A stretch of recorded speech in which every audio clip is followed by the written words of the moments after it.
अब ये ऊंट मेरे ऊपर बोझ के सिवा और कुछ भी नहीं, मैं इसे बेच दूंगा। मैंने इसे अपनी औलाद की तरह से पाला है, मुझे ये बहुत प्यारा है, आप इसे मत बेचिए। बस भाग्यवान, बस अब तुम तो जानती हो कि हमारे हालात ठीक नहीं, या मैं खुद खाऊं या मैं इसको खिलाऊं। बस अब सुबह होते ही मैं इसे बेच दूंगा। मैंने इसको कितना साथ दिया, मैंने इसका कितना बोझ लादा, और अब ये मुझी को बेच रहा है। ये क्या मुझे बेचेगा? मैं खुद ही छोड़ के चला जाता हूँ। अगले दिन सुबह ही सुबह ऊंट रस्सी तोड़वा के भाग जाता है। वो भागते भागते जंगल में पहुंच जाता है। मैं इस अनजान जंगल में पहुंच तो गया और यहाँ बारिश भी होने लगी। मैं कहाँ जाऊँ, मैं कहाँ रात गुजारूं? वहीं से एक रानो चिड़िया गुजर रही होती है। रानो चिड़िया ऊंट को देख के वहाँ उसके पास आ जाती है। अरे ऊंट भैया, आप यहाँ के तो नहीं लगते, आप कहाँ रहते हैं और इस जंगल में क्यों आए हैं? क्या बताऊं चिड़िया बहन, मेरा मालिक बहुत बुरा है। वो मुझे बेच रहा था, मैं वहां से भाग आया और अब देखो मेरे पास रहने को कोई ठिकाना भी नहीं। आप फिक्र मत करें, यहीं पास में पेड़ पे मेरा घर है और साथ में मेरे पास एक बड़ा सा छप्पड़ भी है, आप वहाँ रह सकते हैं। फिर रानो चिड़िया उसे अपने घर के पास ले आती है।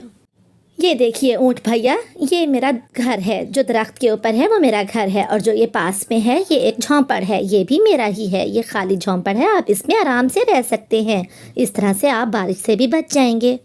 फिर चिड़िया अपना और ऊंट का भोजन लेने के लिए चली जाती है। थोड़ी देर बाद वो भोजन से भरी हुई टोकरी वापस लेके आती है। चलो अच्छा हुआ, दिन भी गुजर गया और ऊंट भैया के लिए भी भोजन ले आई, अपने लिए भी ले आई। अब सो जाती हूँ। सुबह हो जाती है, रात बीत जाती है। गोरी कवि रानो चिड़िया के घर आती है। रानो चिड़िया के घर आते समय उसकी नजर ऊंट पे पड़ती है। चिड़िया चिड़िया, ये तुम्हारे घर के बाहर ऊंट कौन है? गोरी बहन, वो इस जंगल में नए हैं और वो कि अपने मालिक से बच के यहाँ पर आए हैं। मैंने उन्हें अपने पास रहने की जगह दी है। अच्छा चलो, तुम संभालो अपने इस ऊंट को, मैं तो चली घर, कालू मेरा इंतजार कर रहा होगा। ऐसा कहते हुए गोरी कवि वहाँ से वापस अपने घर चली जाती है। कालू, ये सारी बात सुनने के बाद क्या तुम्हारे दिमाग में भी कोई खराफाती आइडिया आ रहा है जो मेरे दिमाग में आ रहा है? हाँ गोरी, मैं तो ये सोच रहा था कि आज ही हम उसे भिला पुसला के अपने घर ले आते हैं और फिर उसके मालिक से मुंह मांगी कीमत मांगेंगे उसे लौटाने के लिए। अरे वाह, अब पता चला ना कि तुम मेरे पति हो, गोरी कवि के पति। हाँ चलो, हम ऐसे ही करते हैं। फिर वो दोनों बहुत सी मिठाई और भोजन लेके ऊंट के पास जाते हैं। चिड़िया भोजन की खोज को गई होती है और ऊंट के पास वो दोनों आके बैठ जाते हैं। ऊंट भैया, हम चिड़िया के दोस्त हैं और ये मिठाई हमें चिड़िया ने दे के भेजी है तुम्हारे लिए। हाँ ऊंट भैया, चिड़िया ने ये कहा है कि जल्दी से मिठाई खा के मेरे पास आ जाओ, वो मुसीबत में है। क्या क्या कहा तुमने? चिड़िया मुसीबत में है? मेरी दोस्त मुसीबत में है, मुझे ले चलो। हाँ हाँ ऊंट भैया, हम भी तो तुम्हें इसीलिए कहने आए हैं कि जल्दी चलो। बस फिर क्या था, ऊंट उन दोनों के पीछे पीछे चलने लगता है और वो दोनों शैतान कवे अपने घर में ले आके ऊंट को बांध देते हैं। हा हा हा, अब तुम यहीं रहोगे हमारे कैदी बन के। अरे मेरे क्या नसीब हैं, अगर वहाँ किसान से बचा तो यहाँ पर आके इन शैतान कवों के हाथ लग गया। मैं कहाँ जाऊँ? इधर किसान को भी अपने किए पे बहुत पछतावा होता है। वो भी मारा मारा ढूंढने लगता है। वो ऊंट को ढूंढते ढूंढते जंगल में आ जाता है और जंगल में खोज करते करते वो चिड़िया के घर तक पहुंच जाता है। चिड़िया, क्या तुमने यहाँ पर किसी ऊंट को देखा है? हाँ, मैंने उस ऊंट को देखा है, लेकिन मैं तुम्हें उसका पता क्यों बताऊं? तुम बुरे इंसान हो। तुम ऊंट भैया को बेच देना चाहते थे, इसीलिए वो वहाँ से निकल गया, वो मेरे पास आया था। हाँ चिड़िया, मुझे अपने किए का बहुत पछतावा है। अब मैं ऊँट को बहुत प्यार से रखूंगा, मुझे उसके पास ले चलो। अगर तुम्हें सच्ची में ही पछतावा है तो चलो मेरे साथ, शैतान कवों ने उसे बंदी बना लिया है। फिर चिड़िया किसान को ऊंट के पास ले आती है।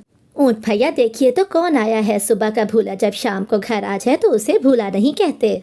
मेरा बच्चा, मैं तेरे से बहुत शर्मिंदा हूँ। आइंदा के बाद मैं तुझे बहुत खुश रखूंगा। अब मुझे माफ कर दे और चल अपने घर चल। कालू और गोरी भी आवाजें सुन के बाहर आ जाते हैं। इससे पहले कि वो कुछ बोलते, चिड़िया उनसे कहती है, दुष्ट और चोर कवो, तुम क्यों चुरा के ले गए थे ऊंट भैया को मेरे घर पर से? अब उनका मालिक आ गया है। इससे पहले कि वो कुछ बोलते, किसान जोर जोर से उन्हें लाते मारता है। अये अये कालू कालू, मेरी पीठ टूट गई, मैं क्या करूँ? हाय, और मेरा पंख टूट गया। फिर ऊंट और उनके मालिक खुशी खुशी रहने लगते हैं। उस चिड़िया की बेटी यूं तो बहुत सुंदर और गुणवान चिड़िया थी, लेकिन मम्मा चिड़िया के गरीब होने के कारण उसकी बेटी अभी तक कुंवारी थी। ये सब देख के कालू कौवा भी अपना मुनाफा कमाने उनके घर पहुंच जाता है। मजबूरी का फायदा जो उठाना था। क्या बात है रानो बहन, मैं हर संडे को देखता हूँ लड़के पक्षी वाले तुम्हारे घर आते हैं गुड़िया को देखने। कहीं अभी तक बात नहीं चली इसकी क्या? क्या बताऊं कालू भैया, मैं गरीब हूँ और उनकी मांगें पूरी नहीं कर सकती, इसीलिए सबके सब मेरी बेटी में ही नुक्स निकाल के चले जाते हैं। ये दहेज की समस्या तो हम गरीबों के लिए फांसी का फंदा बन गई है। बिना दहेज के तो कोई शादी ही नहीं करता। खैर छोड़ो, अब मैं ढूंढ के लाऊंगा गुड़िया बेटी के लिए रिश्ता। कालू कौवा, अगर ऐसा हो सकता है तो जल्द से जल्द मेरी बेटी का रिश्ता करवा दे। मैं तो बहुत परेशान हो गई हूँ। अरे अरे, परेशानी की कोई बात नहीं। रिश्ते कराना तो मेरे बाएं हाथ का खेल है। बस तुम ऐसा करना, मेरा कुछ खर्चा पानी कर देना, बस फिर देखो रिश्ता कैसे होता है कल ही। खर्चा पानी का क्या मतलब कालू भैया, मैं कुछ समझी नहीं। देखो चिड़िया, अपनी गुड़िया बेटी का रिश्ता कराने के लिए मैं कई जंगल घूमूंगा, फिर जाके मुझे कोई अच्छा रिश्ता मिलेगा। इसमें मेरा भी तो वक्त खराब होगा ना, इसीलिए मुझे भी तो कुछ चाहिए। जी भैया, मैं समझ गई, मैं दे दूंगी आपके पैसे। कालू तो वक्त जाया ना करते हुए उसी समय ही दूसरे जंगल के लिए उड़ जाता है। वो अपने मित्र से मिलता है। भूरा कौवा कालू का पुराना दोस्त था।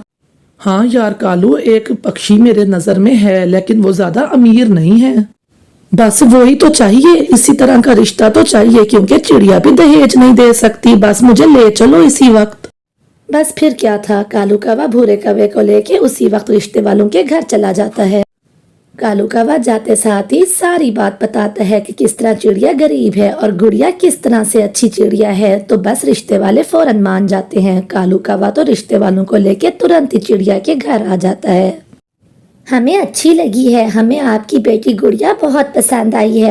अरे चिड़िया बहन, तुमने सुना नहीं? जाओ जल्दी से अंदर से मिठाई लेके आओ। मिठाई तो हम लेन देन की बात तय होने के बाद खाएंगे। क्या? लेकिन बहन जी, मैंने तो आपको बताया था कि चिड़िया गरीब है, वो दहेज नहीं दे सकती। हाँ, लेकिन एक फ्रिज तो हम जरूर ही लेंगे। एक फ्रिज ही तो है, और क्या मांग लिया हमने। ठीक है, मैं दे दूंगी फ्रिज। आप फिक्र ना करें, इतनी गरीब थोड़ी ना हूँ कि अपनी बेटी को एक फ्रिज ही ना दे सकूं। ये हुई ना बात। आखिर फ्रिज का ठंडा ठंडा पानी भी तो आपकी बेटी ही पिएगी, हमारा क्या। आज है कल हो ना हो। फिर चिड़िया मिठाई लेके आती है। लड़के वाले मिठाई खा के चले जाते हैं। रानो, तुमने जो उन्हें फ्रिज का कह दिया, क्या तुम्हारे पास इतने पैसे हैं कि तुम फ्रिज दिला सकोगी अपनी बेटी को? हाँ कालू भैया, इतने पैसे तो मैंने जोड़े ही हुए थे। वो कौन सा ज्यादा मांगे कर रहे हैं, एक फ्रिज ही तो है। ये लें, पूरे 5,000 रुपए हैं। आपने इतना अच्छा रिश्ता जो कराया है। 5,000 का नोट देख के कालू कौवा तो बहुत खुश हो जाता है और खुशी खुशी घर चला जाता है। ये देखो गोरी, पूरे 5,000 रुपए हैं, मुझे ये चिड़िया ने दिए हैं। कालू, मैं गर्म पानी पी पी के थक गई हूँ, मुझे अब फ्रिज चाहिए। इतनी गर्मी में मुझसे गर्म पानी नहीं पिया जाता। क्या फ्रिज तो बहुत महंगा है, कम से कम 15,000 में आएगा। इतने पैसे कहाँ हैं मेरे पास। जो भी करो, मुझे फ्रिज लेके दो। मेरे मायके में एसी, फ्रिज, एयर कूलर सब कुछ है, और मैं उस घर से आई हूँ, मैं नहीं रह सकती इस तरह से। हाँ तो ठीक है ना, अपने मायके से एक फ्रिज इधर भी ले आती, क्या चला जाता तुम्हारे मायके वालों का। जाओ जाकर एक फ्रिज यहाँ पर भी ले आओ। बस कर दो कालू, बस कर दो। अगर इसी तरह की बातें करते रहोगे ना तो मैं आज के आज ही अपने मायके चली जाऊंगी। फिर रहना घर में अकेले, या तो फ्रिज जाएगी या मैं जाऊंगी। अच्छा, तुम रो नहीं, मैं करता हूँ कुछ। मैं ले दूंगा तुम्हें फ्रिज। अब रोना बस करो। इस तरह से कालू रोती हुई गोरी को चुप करवाता है। इधर चिड़िया ने भी अपनी फ्रिज लोड करवा ली थी। कबूतर भैया, आराम से उतरवाइएगा, कोई ठोकर ना लग जाए।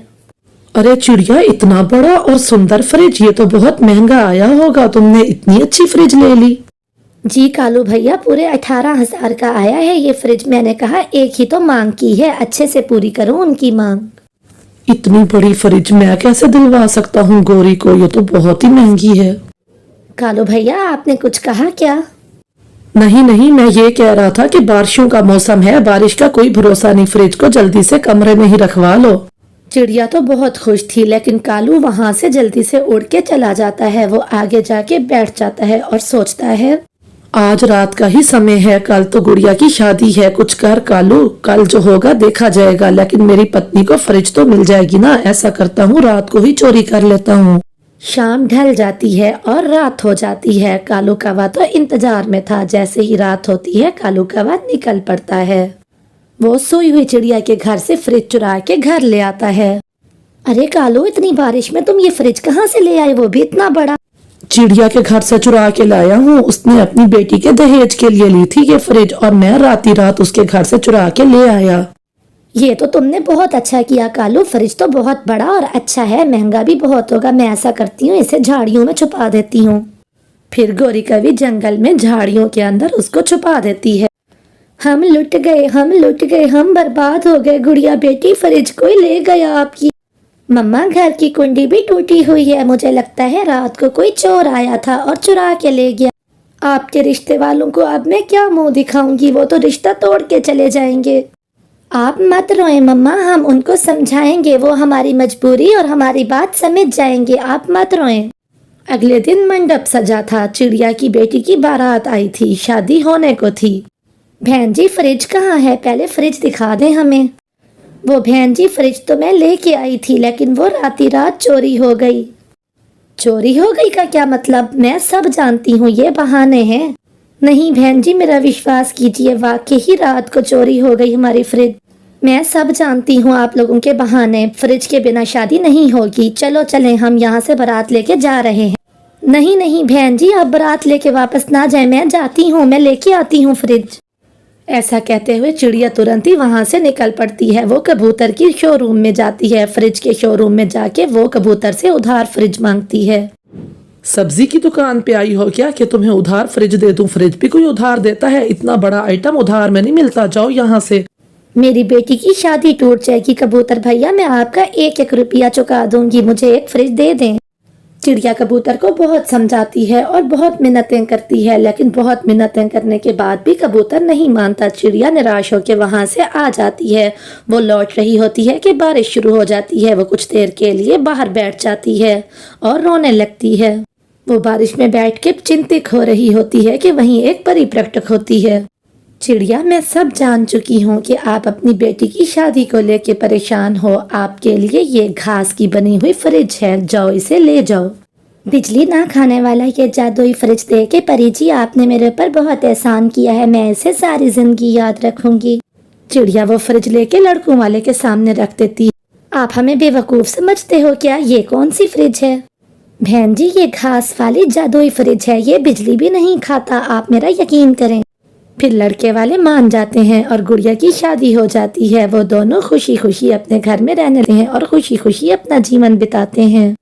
कालू, शादी तो हो गई और किसी को शक भी नहीं हुआ। आओ चलो, अब हम फ्रिज निकालते हैं। हाँ चलो, अब झाड़ियों में से फ्रिज निकाल के घर ले आते हैं।